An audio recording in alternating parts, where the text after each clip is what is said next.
তোমরা এরকম ছোট ছোট বেগুন দেখেছো? কি সুইট দেখতে, দেখো এটাকে রান্না করবো কি করে বলো? এত মিষ্টি দেখতে, আমার তো দেখতেই ইচ্ছা করছে, রান্না আর করতে ইচ্ছা করছে না, এত সুইট দেখতে। এই বেগুনগুলোকে কেমন করে খাও তোমরা? এটা কি চচ্চড়ি করে খাও না ভেজে খাও? আমি ভাবছি এই ছোটো ছোটো বেগুনগুলোকে একটা ছোটো আলু, টমেটো, পেঁয়াজ আর দুটো লঙ্কা দিয়ে ভাবছি একটু ভাজে ভাজে চচ্চড়ি কিছু একটা করবো। জানি না কেমন লাগবে, এটাকে কেমন করে খেতে হয় আমি তাও জানি না। গৌহাটিতে আসার পর শুভদীপ কালকে রাত্রে করে বেগুনগুলো নিয়ে এসছে আর কিছু সঙ্গে সবজি। বাট এগুলো কিন্তু খুব সুইট দেখতে, ছোট্ট ছোট্ট। জাস্ট একটু দেখি কিছু করতে পারি কিনা এগুলো গতি রান্না করে তোমাদেরকে দেখাচ্ছি কেমন হয়েছে। যে ফার্স্ট টাইম করবো তো, তাই একটু ভয় ভয় আছে।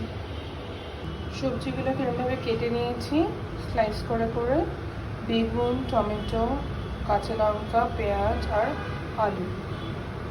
দেখো বেগুনগুলো কাটার পরে বেগুনে এখনো দানাও বেরোয়নি, একটা ছোটো ছোটো ছোটো ছোটো দানা। এবারে এটাকে আমি চচ্চড়ির মতো একটা করে নেবো, ভাজা ভাজা।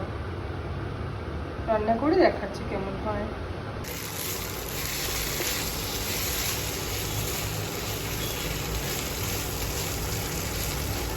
চচ্চড়িটা কিছুটা এরকম হয়েছে, একদম মাখা মাখা।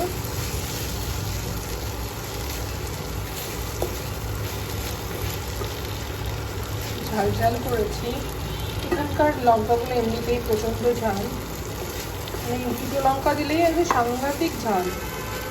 তো এই জন্য দুটোর বেশি আমি আর রেস্ট নিতে পারলাম না, এত ঝাল হয়েছে আমার নাক জ্বালা করছে, লঙ্কাগুলো এত ঝাল।